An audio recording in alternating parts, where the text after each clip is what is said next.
કચ્છની સરહદે બે સુરક્ષા જવાનોના મોત નીપજ્યા છે। પેટ્રોલિંગ સમયે ડિહાઇડ્રેશનના કારણે મોત થયા। લખપત નજીક ક્રીક વિસ્તારના પિલર નંબર 1136 પાસે ઘટના બની। પેટ્રોલિંગ દરમિયાન 6 જવાનોને અસર થઈ હતી। એક જવાન અને એક અધિકારીનું મોત નીપજ્યું છે। આ સમગ્ર ઘટનાની બીએસએફ તપાસ કરશે। બંને મૃતદેહોને હાલ ભુજની સરકારી હોસ્પિટલમાં રાખવામાં આવ્યા છે। તો કચ્છની સરહદે બે સુરક્ષા જવાનોના મોત નીપજ્યા। પેટ્રોલિંગ સમયે ડિહાઇડ્રેશન થયું અને તેના કારણે મોત થયું। લખપત નજીક ક્રીક વિસ્તારમાં પિલર નંબર 1136 પાસે આ ઘટના બની। અહીં પેટ્રોલિંગ દરમિયાન 6 જવાનોને ડિહાઇડ્રેશનની અસર થઈ, જેમાંથી 2ના મોત થયા છે।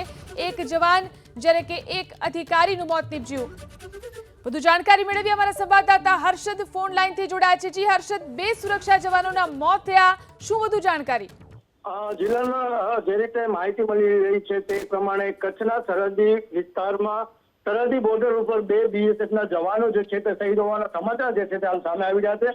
ખાસ કરીને જે પ્રમાણે માહિતી મળી છે તે પ્રમાણે લખપતના દલદલીય વિસ્તારમાં પેટ્રોલિંગ સમયે ડિહાઇડ્રેશનના કારણે આ ઘટના જે છે તે બની હોવાના પ્રાથમિક માહિતી જે છે તે સામે આવી રહી છે।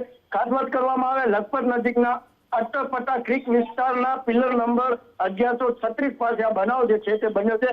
પેટ્રોલિંગ દરમિયાન 6 જવાનોને આ અસર જે છે તે થઈ હતી, જેનામાંથી 2 જવાનો અને એક જવાન ને એક અધિકારીનું મોત જે છે તે હાલ સામે આવ્યું છે। સુરક્ષા જવાનોમાં પણ શોકનું મોજું જે છે તે ફરી વળ્યું છે। હાલ બે બોડીને જે છે તે ભુજ જીકે જનરલ હોસ્પિટલમાં લઈ આવવામાં આવી રહ્યું છે।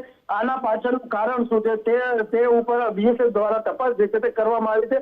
હાલ પ્રાથમિક માહિતી પ્રમાણે ડિહાઇડ્રેશનના કારણે જ એક જવાનને એક ઓફિસરનું મોત થવાના સમાચાર જે છે તે સામે આવે છે। જી આભાર તમામ જાણકારી આપવા માટે।